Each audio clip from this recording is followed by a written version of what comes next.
USA Iran યુદ્ધના લીધે પાકિસ્તાનમાં અત્યારે એક એનર્જી ક્રાઇસિસ ચાલી રહ્યું છે ને ત્યાં આગળ બહુ જ ક્રેઝી નિયમો જાહેર કર્યા છે જે જાણવા જેવા છે. પેટ્રોલ ડીઝલના ભાવ પાકિસ્તાનમાં એક અઠવાડિયામાં 20% વધી ગયા છે અને ત્યાં જે શોર્ટેજ છે ને એના લીધે ત્યાંના પીએમ શાહબાઝ શરીફે ટીવી પર આવીને નવા નિયમો જાહેર કરવા પડ્યા. સૌથી પહેલાં તો સ્કૂલ્સને 2 અઠવાડિયાની રજા આપી દીધી છે. 15મી માર્ચથી સ્કૂલોમાં સમર વેકેશન ચાલુ થઈ જશે. એક્ઝામ જે છે એ ખાલી લેવાની આવશે.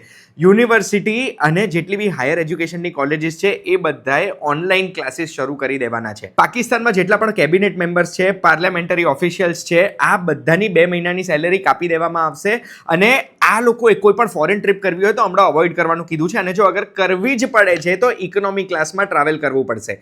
ગવર્મેન્ટ ઓફિશિયલ્સ એવા ઘણા બધા છે જેમને 25% સેલેરીમાં કટ લેવો પડશે. બધા ગવર્મેન્ટ ઓફિશિયલ્સે હવે અઠવાડિયામાં 4 દિવસ જ કામ કરવાનું રહેશે અને 50% ગવર્મેન્ટ ઓફિશિયલ્સને વર્ક ફ્રોમ હોમ આપી દીધું. શાહબાઝ શરીફે એવું પણ કીધું કે પ્રાઇવેટ કંપનીઝે પણ આ નિયમોનું પાલન કરવું પડે જેનાથી પેટ્રોલ ડીઝલ ઓછું વપરાય ત્યાં આગળ. તો આટલું મોટું જે શોર્ટેજ થઈ રહ્યું છે સ્ટ્રેટ ઓફ હોર્મુઝના લીધે અને જે મિડલ ઈસ્ટમાં ક્રાઇસિસ છે એના લીધે, તો ભારતમાં શું અસર છે?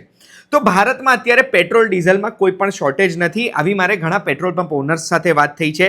એટલું જ નહીં, આપણા દેશમાં એલપીજીના જે શોર્ટેજની વાત ચાલી રહી છે એને લઈને એસેન્શિયલ કમોડિટી એક્ટ પાસ કરી દેવામાં આવ્યો છે અને આ એક્ટ શું કહેવા માંગે છે અને આ એલપીજી શોર્ટેજ થશે કે નહીં એ જો તમારે સમજવું હોય તો સાચું કહુંમાં એક વિડીયો બનાવી દીધો છે, એ તમે જોઈ લેજો. બધી જ મેટર તમે સમજી જશો.